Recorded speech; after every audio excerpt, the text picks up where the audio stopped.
দর্শক, বাংলাদেশে নির্বাচনের মৌসুম শুরু হয়েছে। নির্বাচনী তোড়জোড় শুরু করেছে রাজনৈতিক দলগুলো। যদিও আইনশৃঙ্খলা ব্যাপারে সবারই উদ্বেগ রয়েছে। নানা কথা হচ্ছে, নানাজন নানা কথা বলছেন। স্বরাষ্ট্র উপদেষ্টা আশাবাদ ব্যক্ত করছেন, প্রধান নির্বাচন কমিশনার চলমান ঘটনাগুলোকে বিচ্ছিন্ন ঘটনা বলছেন। বিভিন্ন পক্ষ থেকে তাদের পদত্যাগ চাওয়া হচ্ছে। সরকার রাজনৈতিক দলগুলোর সঙ্গে বৈঠক করছে। নির্বাচন অবাধ, সুষ্ঠু এবং ইতিহাসের সবথেকে সেরা নির্বাচন করতে চান বর্তমান সরকার। সেরকম একটা প্রেক্ষাপটে এবার প্রফেসর ইউনূসের পক্ষ থেকে আন্তর্জাতিক মহলের কাছে আহ্বান জানানো হলো যে আপনারা আসুন, এসে দেখে যান অবাধ এবং সুষ্ঠু নির্বাচন কাকে বলে। আমরা সেটা করে দেখাবো। আন্তর্জাতিক মহল সেই ডাকে কতটা সাড়া দিচ্ছে সেটাই এখন দেখার বিষয়। চলুন আমরা দেখে বোঝার চেষ্টা করি। বিশেষ করে এই খবরটা বাংলাদেশের গণমাধ্যমের না, ভারতীয় গণমাধ্যম, কলকাতার জনপ্রিয় গণমাধ্যম আনন্দবাজার এই বিষয়টা নিয়ে একটা প্রতিবেদন তৈরি করেছে এবং প্রতিবেদনটা ইন্টারেস্টিং মনে হয়েছে। সাধারণত ভারতীয় গণমাধ্যমে খুব একটা বর্তমান সরকার কেন্দ্রিক পজিটিভ কোনো খবর তারা দেয় না, কিন্তু এই খবরটা কেন যেন বিশ্লেষণ করে মনে হয়েছে যে এই খবরটা এক ধরনের পজিটিভ খবরই মনে হতে পারে।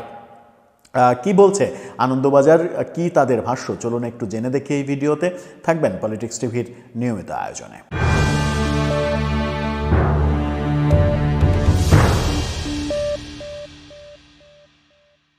দর্শক, বলছিলাম আন্তর্জাতিক মহলের প্রতি প্রফেসর ইউনূসের আহ্বান যে আপনারা আসুন, এসে দেখে যান সুষ্ঠু নির্বাচন আমরা করব, সেটা কাকে বলে সেই উদাহরণ আমরা, সেই দৃষ্টান্ত আমরা তৈরি করব।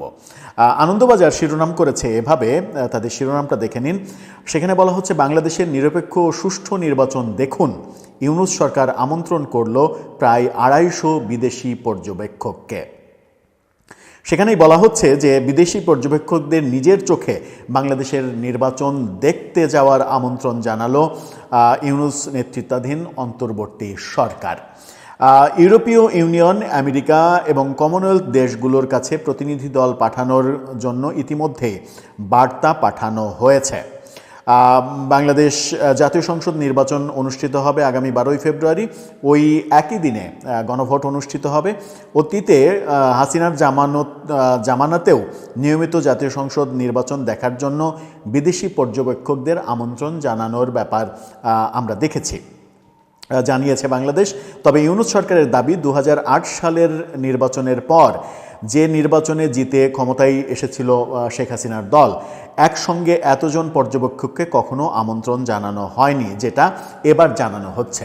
অর্থাৎ সরকারের দাবি যে 2008 সালে সর্বশেষ বিপুল পরিমাণ বিদেশি পর্যবেক্ষক এসেছিল। তারপরে আওয়ামী লীগ সরকারের আমলে একপাক্ষিক নির্বাচন, বিশেষ করে 14 এবং 24 তো পুরোপুরি একপাক্ষিক নির্বাচন, 18 নির্বাচন নিয়ে বিতর্ক রয়েছে, রাতের ভোট নিয়ে বিতর্ক হয়।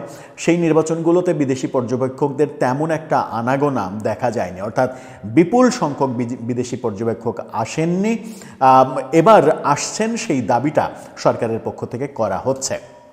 যদিও বিভিন্ন বিদেশি স্টেক হোল্ডারদের পক্ষ থেকে ইনক্লুসিভ নির্বাচনের কথা বলা হচ্ছে, আওয়ামী লীগকে নির্বাচনে অংশগ্রহণ করতে দেওয়ার সুযোগের কথা বলা হচ্ছে, আওয়ামী লীগের ওপরে নিষেধাজ্ঞা যেটা দেওয়া হয়েছে সেটা তুলে নেওয়ার কথা বলা হচ্ছে। সর্বশেষ কমনওয়েলথ মহাসচিবকেও সেরকম বক্তব্য দিতে আমরা দেখেছি, ইইউ রাষ্ট্রগুলোর কাছ থেকেও সেরকম বক্তব্য আমরা পেয়েছি। কিন্তু সরকারের পক্ষ থেকে জানানো হয়েছে যে তাদের পক্ষ থেকে পর্যবেক্ষক যে আসছে এটা নিশ্চিত করা হয়েছে। তার মানে আন্তর্জাতিক মহল যতই ইনক্লুসিভ নির্বাচনের কথা বলুক না কেন, সেই ব্যাপারে সরকার কর্ণপাত যখন করেনি, তখনও আন্তর্জাতিক মহল বাংলাদেশে নির্বাচন পর্যবেক্ষণের জন্য তাদের বড় বড় পর্যবেক্ষক দল পাঠাচ্ছে।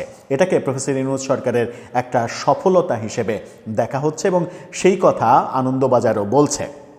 বাংলাদেশ নির্বাচন কমিশন এবং বিদেশ মন্ত্রক, তারা তো বিদেশ মন্ত্রক বলে, পররাষ্ট্র মন্ত্রণালয় সূত্র উদ্ধৃত করে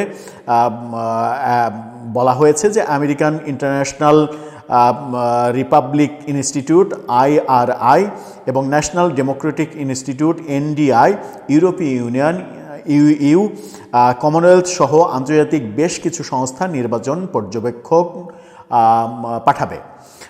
এছাড়া বিভিন্ন দেশ থেকেও পর্যবেক্ষক যুক্ত হবেন বিদেশি নির্বাচন পর্যবেক্ষক দলে। 27 দেশের ইউরোপীয় ইউনিয়ন পাঠাবে 150 থেকে 180 সদস্যের সর্ববৃহৎ দলটা। 27 দেশ থেকে এই বিপুল সংখ্যক পর্যবেক্ষক তারা বাংলাদেশের নির্বাচন পর্যবেক্ষণে আসবেন। আমেরিকা এবং কমনওয়েলথের প্রতিনিধি দলেও থাকতে পারেন যথাক্রমে 50 এবং 30 জন। কমনওয়েলথ থেকে 30 জন, আমেরিকা থেকে 50 জন পর্যবেক্ষক আসবে, এমনটা আনন্দবাজার বলছে। সব মিলিয়ে 250 থেকে 60 এরকম পর্যবেক্ষক দল এই দেশগুলো থেকে এবং কমনওয়েলথ থেকে আসবে, সেরকমটা যখন বলা হচ্ছে। আরও অনেক দেশ থেকে নিশ্চয়ই আসবে। সুতরাং বিদেশি পর্যবেক্ষকদের সংখ্যা যদি 400 ছাড়িয়ে যায় তবুও কিন্তু অবাক হওয়ার কিছু থাকবে না। এখন প্রশ্ন হচ্ছে যে বিদেশি বিভিন্ন মহলের যে দাবি ইনক্লুসিভ নির্বাচন, সেই পথে তো সরকার হাঁটছে না, তাহলে তারা পর্যবেক্ষক পাঠাচ্ছে কেন? এই প্রশ্নটা আসতেই পারে। আমার মনে হয় যে তারা পর্যবেক্ষক পাঠাচ্ছে এটা দেখার জন্য যে প্রফেসর ইউনূস সরকার যখন আত্মবিশ্বাসের সঙ্গে বলছেন যে আওয়ামী লীগকে ছাড়াই ইনক্লুসিভ নির্বাচন সম্ভব, যেটা আমরা গত বছরের সরকার পতনের পরপরই জাতিসংঘের অবস্থানও দেখেছিলাম। জাতিসংঘ থেকে বলা হয়েছিল যে ইনক্লুসিভ নির্বাচন মানেই আওয়ামী লীগকে নিয়ে নির্বাচন, এমন না। প্রফেসর ইউনূস সরকার ইনক্লুসিভ নির্বাচন বলতে কিভাবে ইনক্লুসিভ করা যায় তার ব্যাপার স্যাপারগুলো তারা অনুসন্ধান করছে এবং তারা একটা সফল জায়গায় যাবে। জাতিসংঘের অবজারভেশনে সেটা বলা হয়েছিল গত বছরে, কিন্তু পরবর্তীতে আমরা জাতিসংঘের মানবাধিকার কমিশন সহ অনেকের অবস্থান পাল্টাতেও দেখেছি। ইউ দেশগুলোর অবস্থান, কমনওয়েলথের অবস্থান, আমেরিকার অবস্থান, রাশিয়া, ভারত, চীনের অবস্থান ইনক্লুসিভ নির্বাচনের পক্ষে হলেও সরকার যেহেতু সেদিকে যায়নি এবং আন্তর্জাতিক চাপকে কেয়ার করেনি, পরোয়া করেনি, সুতরাং বোঝাই যাচ্ছে যে সরকার আন্তর্জাতিক চাপগুলোকে সফলভাবে মোকাবেলা করতে সফল হয়েছে, সক্ষম হয়েছে তারা। তার মানে হচ্ছে যে এই ক্ষেত্রে বর্তমান সরকারের কূটনৈতিক দিক থেকে অন্যদিকে অনেক ব্যর্থতা থাকলেও এই ক্ষেত্রে মনে হয় এই কূটনীতিতে সফলই হয়ে গেল কিনা। আমরা সর্বশেষ দেখেছি যে ইন্ডিয়াতে আমাদের নিরাপত্তা উপদেষ্টা ইন্ডিয়া সফর করেছেন, অজিত দোভালের সঙ্গে মিটিং করেছেন। তারপরে বিভিন্নভাবে বিভিন্ন গণমাধ্যমে শোনা গিয়েছিল যে কাতারে যুক্তরাষ্ট্র, ভারত, বাংলাদেশ ত্রিপাক্ষিক বৈঠক হয়েছে কাতারে,